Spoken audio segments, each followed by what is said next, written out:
Hey guys, what's up? Welcome back to another video on my channel. My name is Josh Fan of ShowMeFootball.com and ArrowheadAddict.com, and I wanted to make a video today continuing my free agency series of players the Chiefs could sign from outside of the organization at each position of need. And today I wanted to take a closer look at the cornerback position.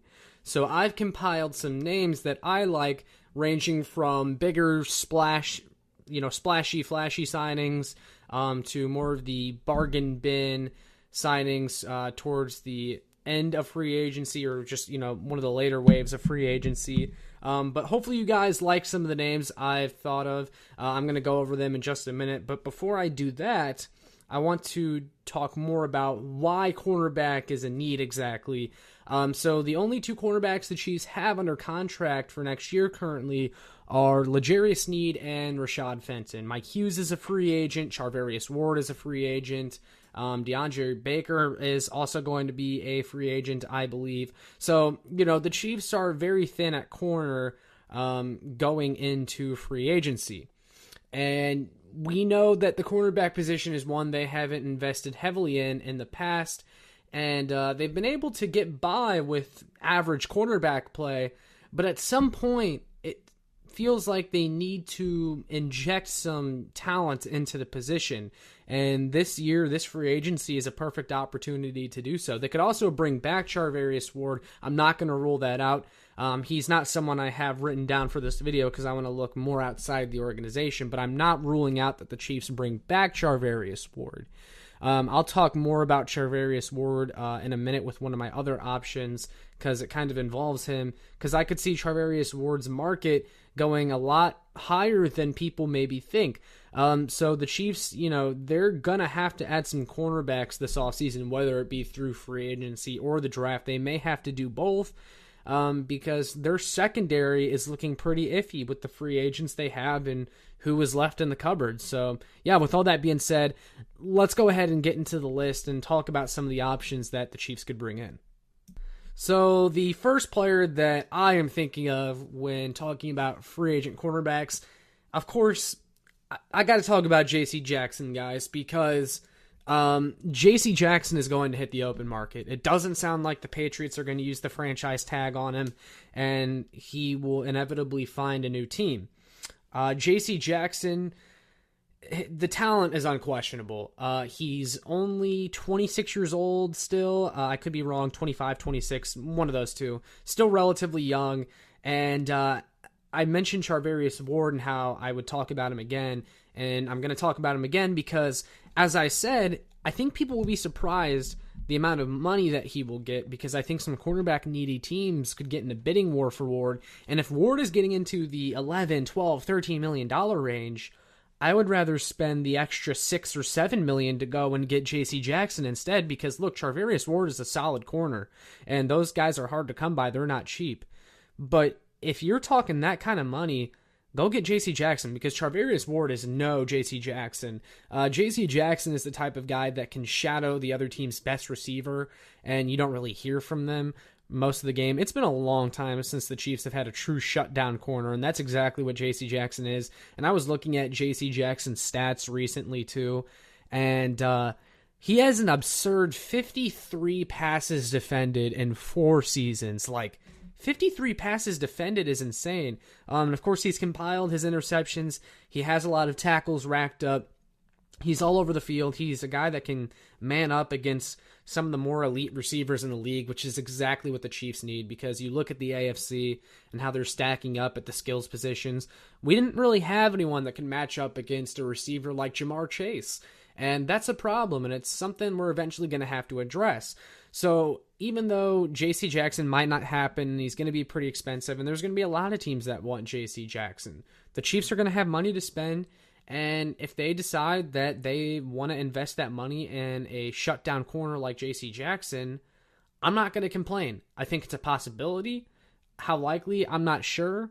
But I think the Chiefs will at least do their due diligence, and we'll have to see. But J.C. Jackson, if you're looking to really upgrade at cornerback, he's an option that you can afford, and he would be nasty in this secondary. So yeah, look out for J.C. Jackson. The next name in mind I have is Seattle Seahawks cornerback DJ Reed, Kansas State product out of the 2018 NFL Draft. DJ Reed is a very interesting name. I know he's a local guy, so a lot of people like him almost solely for that reason. I'm not a K-State fan, but, I get it. But DJ Reed, I think he's a very decent cornerback, but he's not going to cost, as much as some of the upper echelon cornerbacks, and I don't even think he would cost as much as Charvarius Ward is about to get. But DJ Reed can play some outside corner. He's also played a lot in the slot, too. I think he actually proved this year with the Seahawks, though, that he's almost better off on the outside. But, he can play both. He can play the slot in a pinch, which I think is nice. He's versatile. Had a lot of pass breakups this past year with the Seahawks. Even though the Seahawks do not have a great pass defense, it can't all be put on him. But I really like DJ Reed because I think you should move on from Mike Hughes, and I think DJ Reed would be a good upgrade from Mike Hughes, and you could put him maybe in that Mike Hughes role, who got more snaps than he really deserved. DJ Reed is someone that I think could actually be productive. He only allowed a 64.1 completion percentage last year when targeted, which is pretty good. The only concern with Reed is that he's only shown to be a decent corner and a small sample size. For those of you that don't know, he was originally selected by the 49ers, and they cut him after a couple seasons because he didn't quite work out there. Latched on with the Seahawks and, helped out a little bit in 2020, but then 2021 really emerged and started 14 games for them and really picked himself up. And now, after a career year, he's looking to cash in. But, if you can get him for the right price, I would definitely be on board with bringing in DJ Reed. Again, I think he is a decent cornerback that can help bolster this cornerback room. He can get some pass breakups. Seems to be pretty disciplined in coverage. Does a good job reading the quarterback's eyes. So I'd be a fan of bringing in DJ Reed. Third name I like, and this is one you guys will probably like too. This might be one of my favorites, but Dante Jackson of the Carolina Panthers. This was a guy I really liked coming out of the 2018 NFL Draft. The Breeland Speaks year. Would have been a lot nicer to have ended up with Dante Jackson instead of Breeland Speaks, but, I really like Jackson as a player, and he's another guy that I don't think would break the bank. He's going to cost some money. He's going to have a decent market, but I don't think he'll be super expensive. What do I like about him? I really, really like, when I watch him, his big playability. He can be a little bit boom or bust sometimes, but he is a playmaker on defense, and I really like his long speed and his recovery speed. A lot of times I would see receivers put a move on him, but and you would think, oh, they got him. Nope, he recovers very, very well. I really like that about him. Little bit suspect as a tackler, but he's got very good speed and can line up with guys and grab some interceptions on some of those deep shots. So I really like Dante Jackson as like a number 2 corner. I don't think he's a number 1 by any means. If you sign him, you still need to go and draft a guy and maybe sign a little bit more depth. But I really like Dante Jackson as a good value option. If, somewhere around 10 to 12 million per year. I know that's probably what Charvarius Ward is about to make. If Charvarius Ward walks, though, or gets even more than that, I would turn to Dante Jackson. So, yeah, that's one of my suggestions. Of course, there's a chance Dante Jackson could go back to the Carolina Panthers, but if he does, it would mean that they have to let go of Stephan Gilmore, and vice versa. I think if they sign Stephan Gilmore, I think Dante Jackson is gone. I think they have to choose between the two.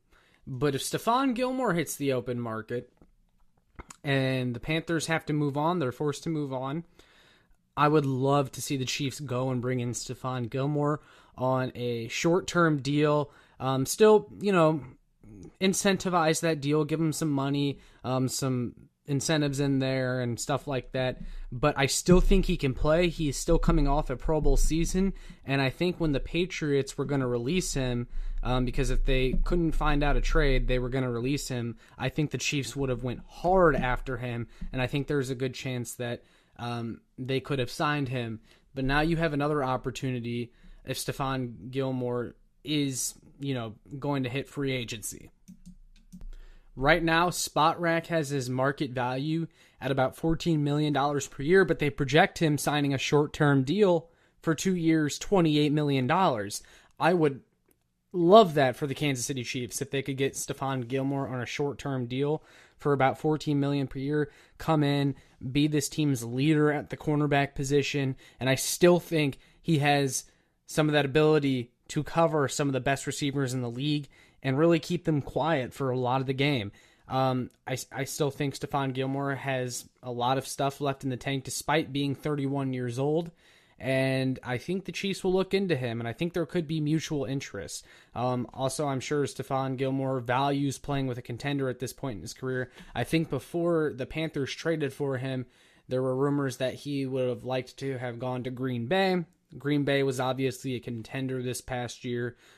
Carolina was not, and I think that'll factor into Stephan Gilmore's decision of whether he stays or not. I don't know. I mean, he may have enjoyed his short time in Carolina, but does he see himself there to play out the rest of his career? I'm not sure. So I would really love to see some action on the Stephan Gilmore front from the Chiefs if some of their options don't pan out for them. Or maybe they are eyeing Stephan Gilmore as their number one on a short-term deal. We'll see. But either way, I would be very intrigued with that move. So, yeah. Those are my 4 names. There were a couple others that didn't quite make it onto the short list I had, but I still like Levi Wallace of the Buffalo Bills is another one, as well as Darius Williams from the Rams, especially if the Chiefs cannot retain Ward. I think Darius Williams would be a good replacement. But, yeah, those are some of the names that I like, so I'll definitely look forward to hearing from you guys about what you think of the names on my list, or who you guys might like that I didn't mention. Let me know down in the comments, But with all that being said, make sure you like, share, and subscribe so more Chiefs fans can find this. And make sure you check out my work on ShowMeFootball.com and ArrowheadAddict.com. And I will see you all in the next one.